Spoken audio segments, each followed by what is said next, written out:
Bismillahirrahmanirrahim. Alhamdulillah wassalatu wassalamu ala Rasulillah Muhammad ibn Abdullah wa ala alihi wa sahbihi wa man qala rabbi shrah li sadri wa yassir li amri wa hlul 'uqdatam min lisani yafqahu qawli amin. Hadirin jamaah Lailatul Ijtima', rekan-rekan sahabat Nahdiyin, sahabat Ansor Kecamatan Cipicung yang bertepatan di Desa Muncengla. Allah, kita akan melanjutkan pengajian sebagaimana biasa kita rutinkan di tiap malam Jumat. Insyaallah Al-Fakir dalam kesempatan kali ini akan menyampaikan beberapa keterangan dari para alim ulama yang akan membahas tentang faslun fi ahkamil udhiyah.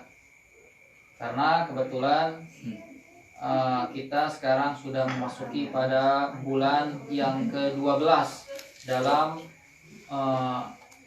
tahun Hijriyah, bulan Dzulhijjah atau bulan haji atau Rayagung, di mana dalam bulan Rayagung ini kalau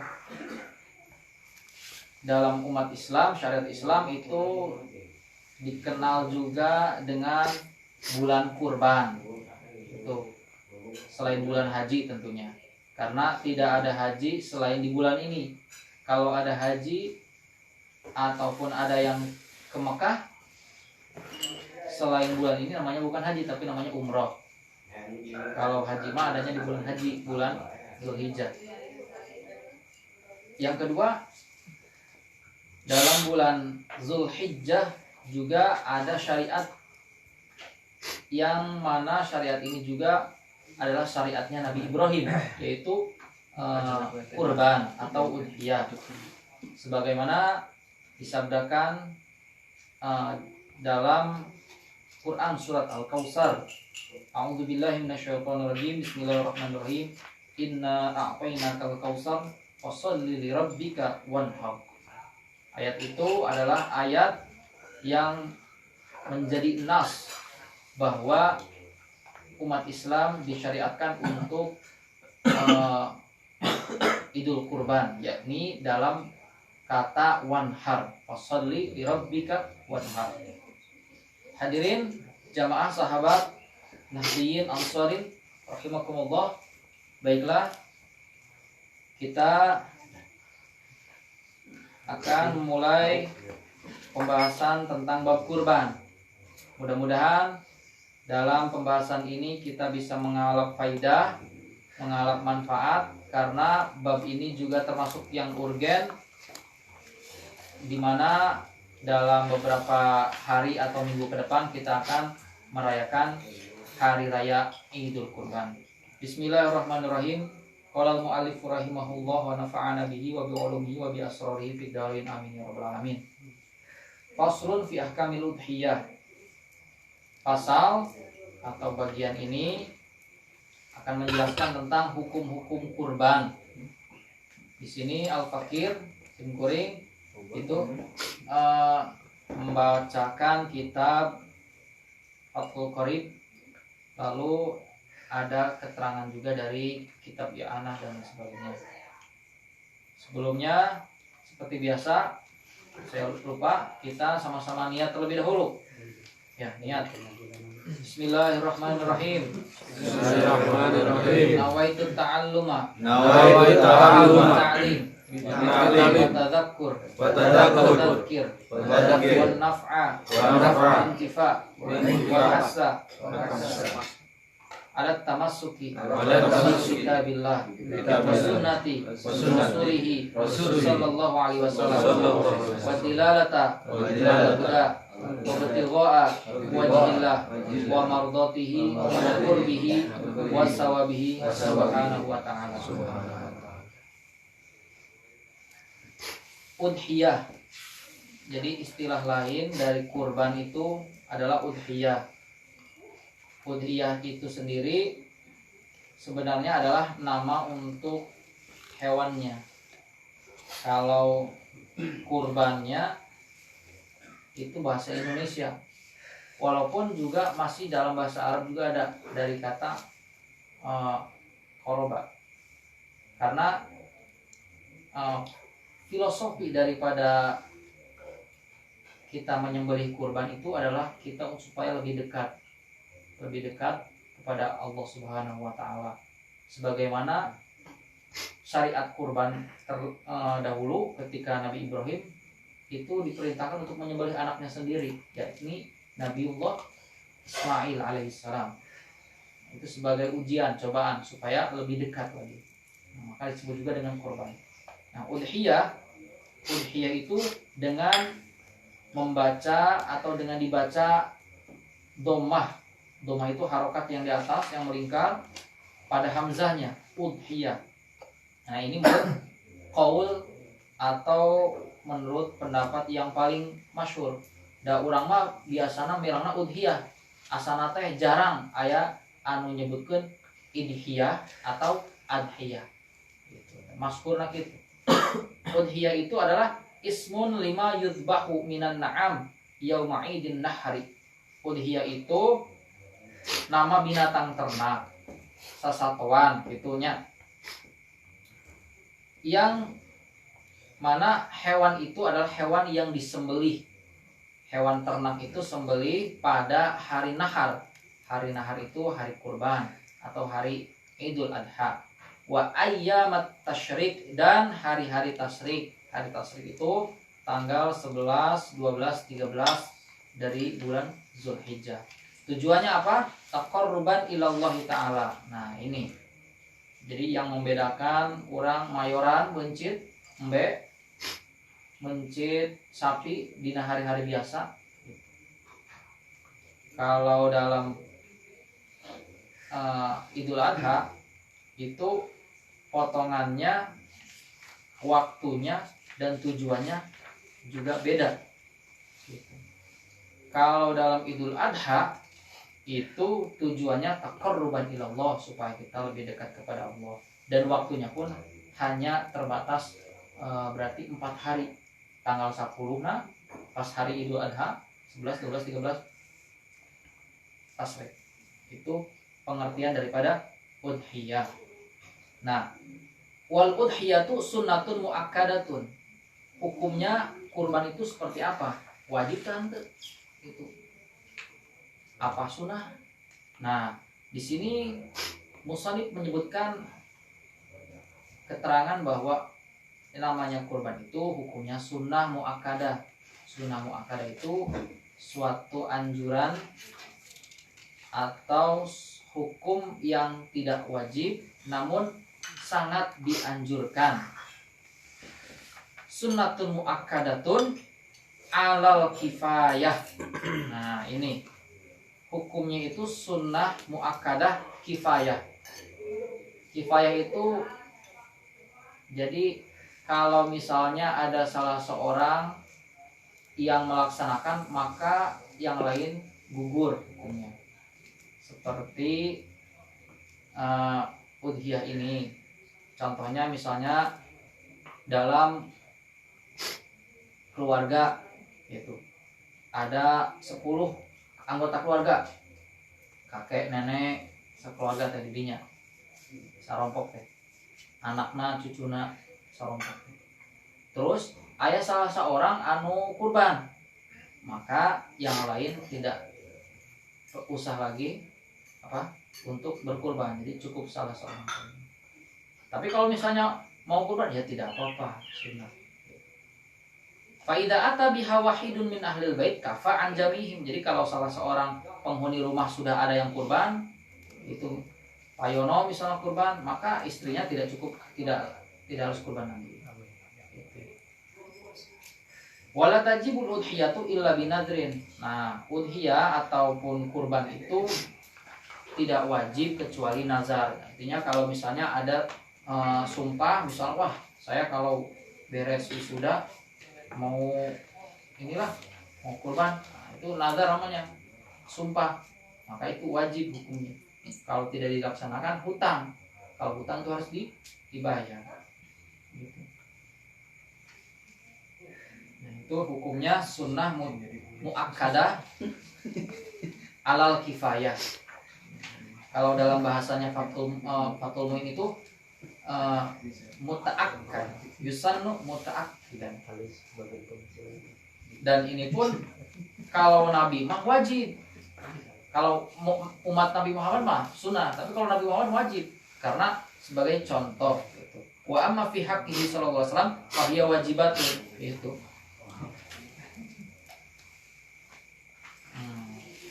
Nah, sekarang bagaimana kalau misalnya anggota keluarganya banyak? Anggota keluarganya tetap seorang saja, maka yang lain gugur.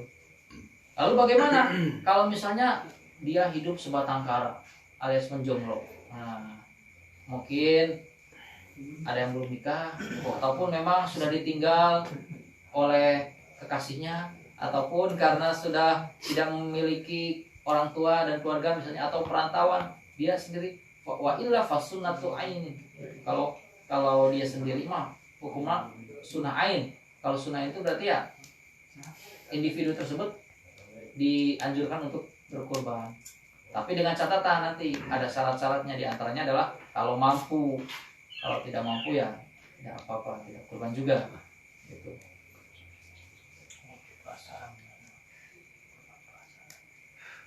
Nah, dalam Tuhfah disebutkan wa ma'na kauniha sunnatul sunnat wa ma'na kauniha sunnatun kifayatun ma'a kauniha tusannu likulli minhum suqutut talabi bi fi'lil ghair. Jadi maksudnya sunnah kifayah itu apa? Maksudnya itu maknanya adalah di mana sunnah itu menjadi gugur. Tuntutan korban teh gugur kusabab tos aya anu ngalakonan salah seorang bifi'lil ghair. Karena misalnya adiknya Pak Yono misalnya ada yang kurban, maka Pak Yono tidak dianjurkan lagi untuk kurban dalam satu keluarga. Iya, dalam satu keluarga. Walaupun cuma kambing. Iya. Amin. La husul saum liman lam yaf'al. Wa fi tasrihim binadbiha li kulli wahidin min ahli al-bait ma yamna'u anal murad bihim al-muhajir. Lalu kemudian ada sering ada pertanyaan misalnya mana yang lebih dahulukan antara berkurban terlebih dahulu atau kita akikah. Barangkali dulu kita belum sempat diakikahkan oleh orang tua ataupun kita belum akikah untuk diri kita sendiri. Nah, sebuah keterangan dalam kitab Tuhfatul Muhtaj disebutkan yuqaddamul udhiyatu 'alal aqiqah. Jadi udhiyah korban itu lebih diprioritaskan, lebih diutamakan, didahulukan daripada kita akikah. Li'anal qasda bil udhiyah ad-diyafatul 'am. Li'anal qasda karena tujuan maksud daripada kita kurban itu adalah diyafatul 'am, yaitu jamuan umum. Kalau kurban itu umum. Sahabat, yang masyarakat. Khilafil akikah li'anal qasda biha ad-diyafah al-khassah. Beda kalau akikah. Kalau akikah mah itu tujuan daripada akikah itu adalah untuk jamuan tertentu khusus. Fataqdimul udhiyah wal aslah, maka lebih didahulukan, diprioritaskan untuk korban dulu daripada akikah. Kalau misalnya sudah punya rezekinya itu, kalau punya rezekinya banyak ya sekalian aja yang banyak sekalian. Nah itu wal aslah wal anfa' wallahu a'lam wa ahkam. Kemudian ada lagi alasannya mengapa kurban itu lebih didahulukan daripada akikah. Itu ada keterangan mengatakan li'anal udhiyata khilafun fi wujubiha. Karena kalau kurban udhiyah itu masih diperdebatkan karena masih ada perbedaan ulama. Ada yang mengatakan wajib, ada yang mengatakan sunnah. Nah, beda dengan akikoh. Kalau akikoh mah ittafaqu bisunnitiha. Karena kalau akikoh mah sudah sepakat para ulama bahwa akikoh itu sunnah. Bahkan ada yang mengatakan kalau akikoh itu mubahun, kalau ba'du mubah. Nah, itu mengenai mana yang didahulukan antara kurban dengan akikoh. Nah, kemudian Kiai Musonif melanjutkan wa yujzi'u fi hal jad'u min ad-dha'ni. Lalu sekarang masalah daripada hewan kurban.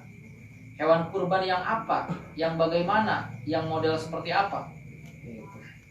Yang berhak atau yang boleh untuk dijadikan sebagai hewan kurban. Wa yujzi'u fihal jad'u minad dha'ni. Yang bisa atau minimal gitu, hewan itu bisa dijadikan kurban itu adalah hewan ternak, yakni kambing atau kambing domba gitu. Kemudian wahwa malahu sanatun wa ta'ana fisaniyah. Kambing itu atau domba itu berusia 1 tahun dan menginjak 2 tahun, artinya 1 tahun lebih gitu. 1 tahun lebih. Wasaniyu minal ma'zi. Yang kedua kategori hewan yang boleh dijadikan kurban adalah kambing kacang gitu. Wa huwa malahu sanatani wa ta'ana fis salisah. Kalau kambing kacang itu berusianya 2 tahun dan mau menginjak 3 tahun, artinya 2 tahun jalan. Wasaniyu minal ibil. Yang berikutnya hewan yang boleh dijadikan kurban adalah onta as-saniyah, yakni onta yang berusia 5 tahun dan dia wata'ana fisadisah dan mau memasuki usia 6 tahun. Jadi tidak sembarangan, tidak semua hewan bisa dikurbankan. Sebagaimana tidak semua hati harus dijadikan korban kasar. Siap. Pengalaman. Wasaniyu minal baqarah. Onta 5 tahun. Malah usanatani wa ta'ana fisadisah. Lalu berikutnya hewan yang boleh dijadikan kurban adalah sapi. Ya, sapi asaniyah. Sapi asaniyah itu sapi yang berusia 2 tahun menginjak 3 tahun. Gitu. Nah, itu adalah kriteria hewan kurban. Nah, mengenai kadang-kadang juga hewan-hewan kurban itu kadang-kadang kita tidak tahu. Maka kalau tidak tahu bertanya sama ahlinya, ahli embe gitu ya. Ada mana sih? Ada. Bujur apa? Onta 5 tahun jalan, Ya, 6 tahun. kalau onta itu Ya keruan onta ya. 5 tahun, mau Dulu biasa. 6 tahun. Jadi 5 tahun jalan. Nah, watut ziul badanatu an sab'atin. 1 ekor unta itu bisa untuk 7 orang. Ishtaraku fit tadhiyati biha. Yang mana ketujuh orang tersebut itu bisa saling mencek orang bisa patungan untuk 1 unta. Watut ziul baqaratu an sab'atin. 1 ekor sapi juga untuk 7 orang. Jadi onta 7 orang, sapi 7 orang kata. Wa tujzi'u syatu an wahidin. Kalau kambing hanya untuk 1 orang. Tidak bisa patungan. Misalnya 1 kelas. Patungan, patungan SRB. Nah, engke pahalanya hanya 1 orang. Gitu. Hanya 1 orang. wa hiya afdal min wa tuzyatu an syakhsin wahidin wa hiya afdal. Satu ekor kambing cukup digunakan yang seorang wukul gitu. Dan satu ekor kambing itu lebih afdol, lebih utama ketika bersama-sama dengan orang lain, artinya papatungan, melakukan kurban dengan secara bersama-sama fi ba'irin dalam onta. Wa afdalu anwa'il udhiyah ibilun summa baqarun summa ghanamun. Nah, sekarang mana nih yang bagus? Onta heula, sapi heula apa kambing? Nah, misalnya kita diberikan rezeki yang banyak sama Allah. Terus kita mampu membeli apa saja dalam untuk hewan ternak. Di depan kita ini ada onta, ada kambing, gitu ya. Kemudian ada sapi. Wa afdalu anwa'in al-udhiyah ibil. Yang paling afdal, yang paling utama adalah onta. Onta. Kemudian misalnya ontana kabur CM, wah diborong ku Mang Sona. Summa baqarun. Cek Mang Ade teh, sapi kuring beta, mangga. Nah, hari diborong sapi. Terus ayeuna sapi teh di CF diborong ku Mang Akbar teh. Nah, kari sisa embe. Nah, kan embe. Gitu. Tapi lamun embe geus CF kari ayana hayam ulah. Hayam mah jang penting bae, jang ngaliwatna. Gitu. Wa arbaun la tujzi'u fi dhuhaya. Nah, kemudian nanti dijelaskan beberapa pasal atau keterangan mengenai hewan yang telah disebutkan apabila hewan tersebut memiliki kecacatan ataupun memiliki 4 kriteria yang tidak layak seperti apa. Nanti dijelaskan di kesempatan yang akan mendatang. Itu mungkin yang bisa dapat disampaikan. Mudah-mudahan kita semuanya selalu semangat dalam mencari ilmu. Tutup. Semoga kita seperti yang disabdakan oleh Kanjeng Nabi Muhammad SAW dalam kitab Mukhtarul Ahadisun Nabawiyah disebutkan ughdu aliman au muta'alliman. Jadi kata Kanjeng Nabi, jadilah engkau sebagai orang alim, sebagai orang yang mengetahui, ya. Amun ayeuna mah jadi ulama, jadi kiai mangga. Au muta'alliman, atuh lamun teu bisa jadi kiai mah jadi santri, jadi pelajar. Seperti kita ini semuanya makomnya makom pelajar. Gitu. Au mustami'an. Aduh, belajar ge hese kuring mah da saminggu sakali, sabulan sakali atau beberapa waktu gitu. Tidak bisa continue misalnya. Au mustami'an, atuh lamun teu bisa belajar terus-menerus mah jadi pendengar, ngadengekeun gitu. Kalau bahasanya Gus Bahasi, ngerti orang ngerti ngaji gitu. Ngerti ngaji kayak gitu. Au muhibban gitu. Misalnya sim kuring poho atau aya ieu menuju sibuk teu tiasa dongkap malam Jumatan, tapi hatinya masih terpaut. Saya suka majelis taklim, saya suka majelis ilmu, tapi walaupun demikian tidak bisa hadir misalnya. Nah, itu minimal seperti itu. Wala takunil khamis, katakan Nabi, ulah jadi nu kalima, kan tadi aya opannya. Kun aliman, muta'aliman, au mustamian, au muhibban. Tapi jangan jadi yang kelima. Kalima naon tah sok? Patuhlika. Anu kalima mah kayak jadi rusak. Jadi belajar pinter senang gitu. Kan kalima gitu teh. Ya. Mudah-mudahan kita semuanya dijadikan sebagai ahli daripada ahli ilmu dan ahli kebaikan. Amin. Amin. Allahul muwaffiq ila aqwamit thoriq. Assalamualaikum warahmatullahi wabarakatuh. Waalaikumsalam. Maksudnya ada pertanyaan ke di luar forum.